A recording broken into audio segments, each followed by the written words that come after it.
I recently made $850 in one night selling my 3D prints. I'm going to tell you how I got to this point and what I'm still lacking in my 3D printing business, and specifically how it applies to your 3D printing business. Stick around. This is High B 3D. Buzz buzz. Welcome back. It's been a few weeks, long enough, in fact, for me to finish building out my little workshop here, long enough for me to grow out a whole mustache, shave it, and then get started on the next mustache, as you can see right here. Long story short, it's been a few weeks longer than I would have wanted to make a new video, but here I am. And although you haven't seen a ton of content from me, that doesn't mean that the gears haven't been turning. We're going full force with this recently started 3D printing business. Stop doing full force! For those of you that are new here, I started a couple of months ago just with one printer and a couple was a filament, with a desire to break out of my 9-to-5 job and make my full-time job 3D printing. The purpose of this channel is to teach you how to start your own 3D printing business by learning from my mistakes and my successes. And so there's a couple of things that I want to talk about now that I am a couple of months into this. So like I said in the intro, a couple of weeks ago, I made $850 in one night selling my 3D prints. This was a 4-hour event. And there was a couple of things that I changed about the way that I was presenting myself and selling to people that I think led to this higher number. In the past, the max I had ever made was around $450 to $500, but this night was particularly good. But what was interesting is that there wasn't any more traffic, like foot traffic that night, than the other events. It was just either luck or had to do with the things that I changed, and I think it was a little bit of both. And so I'm going to talk about the specific things that I put more of a focus in and how I believe that led to more sales. So then you ask, what are the things you actually changed at this event as opposed to previous events? The number one thing that I think made the difference was eye catchers and conversation starter pieces. Bringing things in and putting them on your booth that catches people's eye from afar and they want to come over and see what it is, gives them an opportunity to spend time around your products and around you so that they can see what it is that you actually do.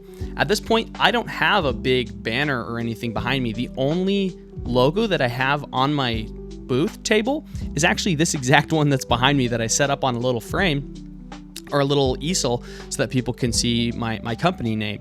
And so there's no big thing that says, flashing lights 3D prints here, but a couple of things that are drawing people into my booth, and I'm going to show you what those are. The first thing is a Gumball machine. So I went on eBay and I ordered this really old, kind of crusty, like toy dispenser Gumball machine that can dispense 2-inch capsules. And it's really tall, and I'll have some videos here of what that looked like unboxing and getting it ready. But it was something that was colorful and stood up, and you don't normally see at a sales event like that. So I was trying to think outside of the box and inside of the bubble that holds toys. Okay, that was a stupid joke. And so this brought kind of a childish, toyish charm to the booth, which drew a lot of people in who wanted to see, what are these little mystery prizes that are in there. And so I printed out little things that are, 2 inches or less, and shoved them in the little toy capsules and put them in there. And that has been a huge draw-in point for a lot of people. I sell the tokens for this machine for $5 each so that people get a mystery prize. People love if they can't make a choice, the choice is made for them. The choice is, I want to get a mystery, right? And so people love that experience, and putting that Gumball machine out there, I started to notice a lot more people as they walk by glance over, and then after glancing, start to head my direction, eventually look at my booth. And if they thought $5 for a token was too expensive, then they would end up looking at the rest of my offerings, and more often than not, they would pick something up for a little bit cheaper, whether that be my Zoo 3D minis or some other thing that's less than $5. I think there's some sort of psychology behind the gamble of it that a lot of people like, that it's, I tell people I can't guarantee you what it's going to be, but I can guarantee you that it's going to be cute, or I can guarantee you that it's going to be cool, because everything that I've put in there is something that I truly believe would be the same value of, a $5 value if it were out on my table. The other thing is telling people that the stuff inside of the Gumball machine, I'm like looking at it over here, even though you can't see it, that the stuff inside of the Gumball machine is stuff that you can't find anywhere else on the table. And so that's another good way to get people excited and get them to spend a little bit of money. The other thing about the Gumball machine is that I added an incentive to spend more money on my other products. And so if people spend $35 or more, they get one free token for the Gumball machine. And so that incentivizes people who buy a dragon for $25 or $30 to buy one more thing for $5 or $10 more, so that they can get also another free thing, and it just incentivizes buying more at once. And I think that was also a contributor to that higher sales. Now, the other thing was another eye catcher to try and approach a demographic that I believe would like my products. And so typically the kind of people who are going to like cute toys and fun animals are people who really like Pokemon. So I printed out this giant Blastoise that took me quite a while and quite a lot of filament, and hung a little 3D printed sign around his neck that says "Ask about custom orders." And so people see the Blastoise, you can recognize him from so far away. They're like, "Oh my gosh, I've got to check out what that guy has going on." Here, I'll get him down so you can look at him. This big boy right here. So while this Blastoise isn't for sale on my table, it brings a lot of people in to come and look at my selection of smaller prints. It just is a demographic thing. I think that people who like Pokemon like this type of thing, which is 3D printed stuff. Another thing I noticed is that people value original designs. Dragons are great, but they're starting to be a lot more mainstream, and everybody is starting to see dragons pop up at any market that they go to. And so a lot of people will come by and I'll hear the words, "Oh, we saw that at XYZ market," or "We saw that at whatever farmer's market," or "Hey, I've seen that on TikTok." And people still do buy the dragons, but whenever they see that the 3D printer can do stuff other than dragons, they get really excited.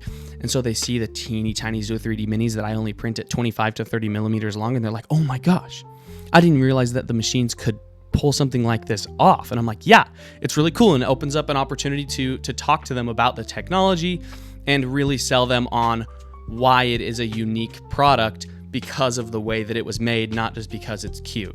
Now, for some people, that's not important. They just like the cute stuff. But for most people, knowing that you made the thing that they are buying on your machine is really valuable to them. And so that's the other thing, is that I tried to think outside the box, not just focus on what was tried and true, but to expand on the products that I was selling to a lot more unique things. And so a good example of that is a recent design that I made that you can actually watch the live stream when I made it. Hold on, I got to move my Blastoise out of the way. It's that little swing goose that hangs from your rear view mirror in your car and like swings back and forth while you drive. That one's a prototype model, so it's kind of goofed up. But when people learned that that was my own original design and that nobody else had it, or that it was just a new idea for 3D printing, that was really exciting to them as well.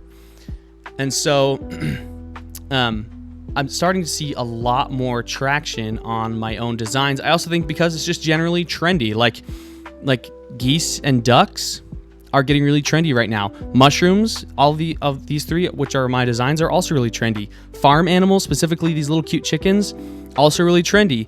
Fidgets are endless. This is something we're working on right now that will be done and ready to print very soon. And so trying to keep up with the trends has been definitely a challenge, but has been another thing that I made the change to do, is to spend time thoughtfully on browsing through Etsy, browsing on Instagram and TikTok with these hashtags of what people are buying, to see what is currently trending in the market. And then with that information, trying to take the next step and say, okay, well, if people are into fidgets, what kind of new fidget can I make?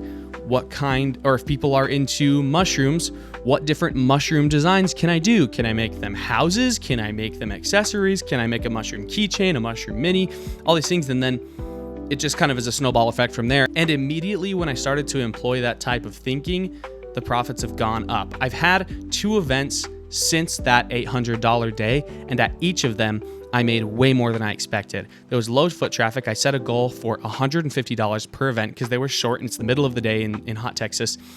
And I ended up blowing that goal out of the water and making at least $300 in revenue for those days each day. And so employing that type of mindset of not just printing what people know, but pushing the limits of your machine and pushing what people know about the machines will ultimately help you in making sales. So another thing that I have put an increased focus on is the words that I use and the things that I say to the customers at the events to, 1, get them to come into the booth in the first place, and 2, to get them to buy the products or to understand the value in it. And so to get people to come into the booth, I'll usually holler out to people walking by in a nice, polite way. Not like, hey, you come here, but more of a, hey, how's it going? Hey, you guys look great today. Feel free to come on in. Or the thing which my family gets really sick of hearing me say, which is, hey, come on in and feel free to pick up and play with anything. That's what it's all made for. We have hand sanitizer, right? And so it incentivizes people. You actively give them permission without them asking to come in and experience your product. And when they do come in and pick something up, they go, wow, what is this? Those that already know what 3D printing is, they go, oh, this is 3D prints. And they'll tell their parents or they'll tell the person that they're with, oh, I've seen this on social media. This is made 3D printed. Or the people that don't understand, they'll say, so what is this? Or, oh, this is cute stuff. And then for those that don't know that it's 3D printed, or for those that do and haven't expressed it, tell them. Say, everything here is made on a 3D printer. And especially older people, like middle-aged or older, their eyes light up and they're like, oh my gosh, are you serious? Like, they can't even fathom the idea that these things were printed. And then a lot of the time, you'll get the question, did you 3D print them? And you say, yeah, I did. I made these things on my machines at home, and it creates the selling point and the value of people of the idea of a self-made object. Obviously, it's not handmade, but if it is something that you yourself have modeled like this, it gives it that extra handmade value of, I made this, I put love into it, I made my machines create this, and now I'm here to share it with you. And just telling people that gets them really excited and say, yeah, I'm out here to share what I love, which is 3D printing. And then if people are amazed by it, you can say, do you know how it works? Or I can tell you how it works. And then say, yeah, it's a glorified hot glue gun on a robot where it melts the plastic and it lays it down layer by layer in a perfect slices, like pancake stacks. You can pick up a print that has some obvious layer lines and show it to them and show them how it works. And it gets people really excited. And then you can tell them everything here is 3D printed, from the tiny stuff to the giant Blastoise to, everything that you see, including some of my displays, are made on a 3D printer. And it just blows their minds. And then it leads them to want something made by someone who's passionate. Other common interactions are people asking, oh, well, could you make this? Or could you make this? Or could you make this? And tell everyone, say, yeah, I could make that. I could make anything on this machine. Sometimes bigger things have to be printed in chunks, but theoretically, you can make really anything at all.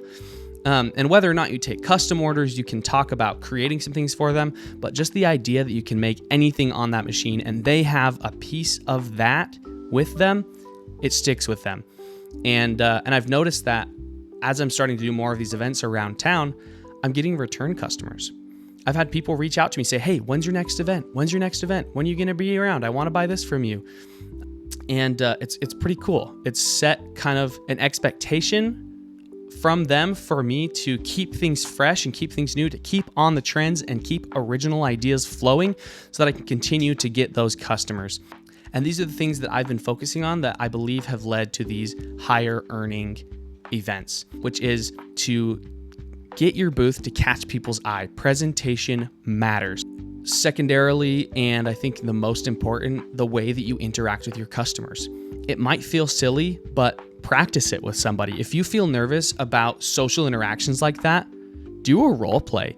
And if there's nobody there willing to do it with you, reach out to me on Discord. I'll do it with you. I'd be happy to help you hone in those sales skills so that you can sell as much as possible to your demographic.